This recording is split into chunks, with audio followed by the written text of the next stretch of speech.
Hey everybody, this is Roberto Blake of robertoblake.com, and today I'm going to be geeking out with you over the new Apple Watch. Today's video is actually sponsored by Emperor Palpatine and the Death Star, now fully armed and operational. So earlier today, Apple made some interesting announcements in their live event about the new Apple Watch as well as the new MacBook Air.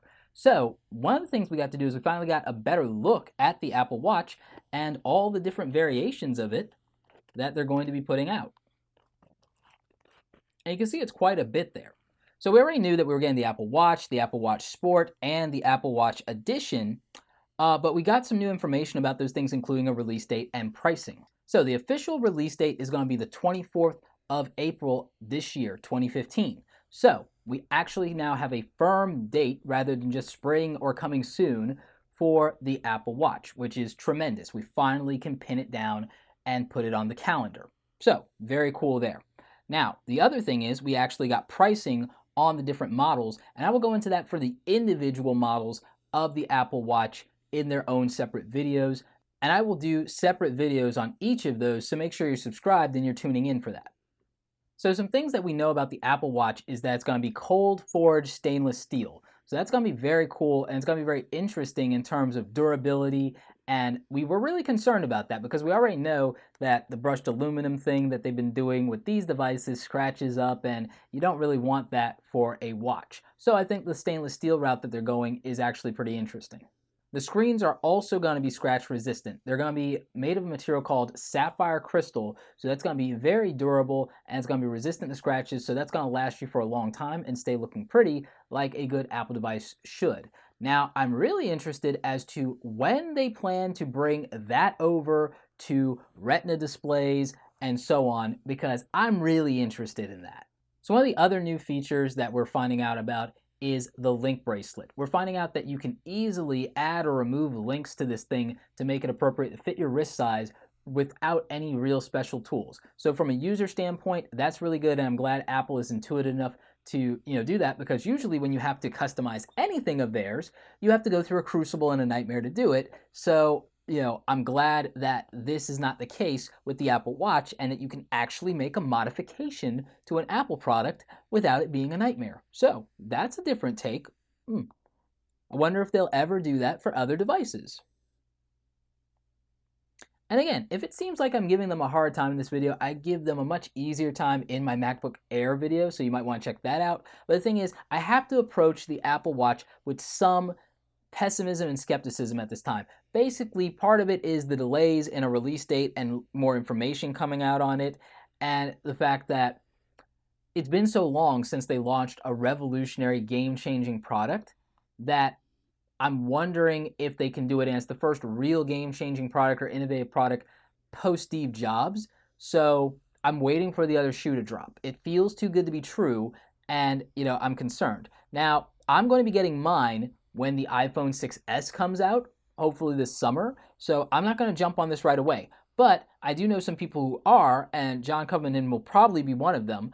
And once, I have a friend who wants to do a review for this, we'll bring them on the channel, and we will do a comprehensive review and actually showcase the product. So look forward to that, because it's going to be very cool. Other than that, I will give you spec breakdowns, price breakdowns, and those things. So again, stay tuned. Now briefly, I'm going to touch on the Apple Watch Sport, because in truth, that's probably the direction that I'm going to go with the Apple Watch, because I think I think that's most of us. I think most of us are probably going to go with the Apple Watch Sport. And here's the reasoning behind that. I think that if you're in a generation like me, you're the millennials, or even if you're not, if you're a Gen Xer, that in general our culture is getting very more health conscious in addition to being tech savvy. So I think there's a balance there of combining the two things, and I think that's going to be the big draw for this product, and that's where I see it going. And for me, I was a track and field guy. I was a cross country runner. So this makes sense to me, and I'm going to want to use it in that way. And I'm going to want to tie it to the iPhone to do that for the health app, for the monitoring, and just those things in addition to the productivity side. So that's the route that I would be going with this particular product. Is I would be going the Apple Watch Sport route, and that's what I want out of it. And I think that the marketing is going to end up skewing in that direction, because how much more can they really do with the Apple Watch itself as novelty? Showing it in action with the Apple Watch Sport and, kind of going in the direction of Nike's marketing, I think that that is going to be really interesting, and that's the way they go. And, Apple's been known for innovative advertising choices and the way they promote and market a product, sometimes beyond. They're known more for that sometimes than the actual product itself. The ads do more for it than anything. So I think that's cool. The Apple Watch Edition, believe it or not, there's a $10,000 version of this thing. I don't know who needs a $10,000 smartwatch, but somebody thinks they do, and I'm sure there's a market for that. Even if I had unlimited money, I wouldn't do that. I couldn't do that. It just doesn't feel right. It doesn't make any sense to me. But again, to each his own. So again, we've got that. Now, I don't think, aside from the 14 karat gold aspect, that there are anything on the tech specs that make this particular product unique. So we're going to leave it at that until I do my more comprehensive video specifically for that. So like I said, I will be getting an Apple Watch. I will likely be getting the Apple Watch to pair it with the iPhone 6s.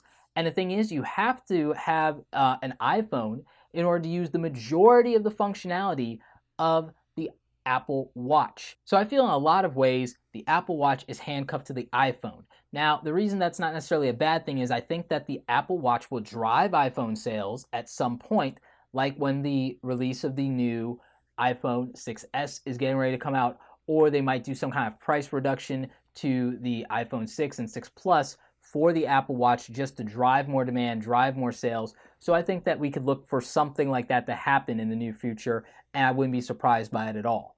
Of course, then there will be buyer's remorse because then the iPhone 6s will come out really 2 to 3 months right after that, and people will be upset. So again, you could look forward to that as well. You can look forward to the internet crying out, the wailing, the gnashing of teeth. It's going to be fun. So who is this product for? This product is for tech enthusiasts. The Apple Watch is a geek gear solution, and if you happen to like the idea of mobile tech in terms of wearable tech for fitness applications, it's for that person in terms of the Apple Watch Sport. So that's who it's for. I don't think that this is for the everyday person just yet.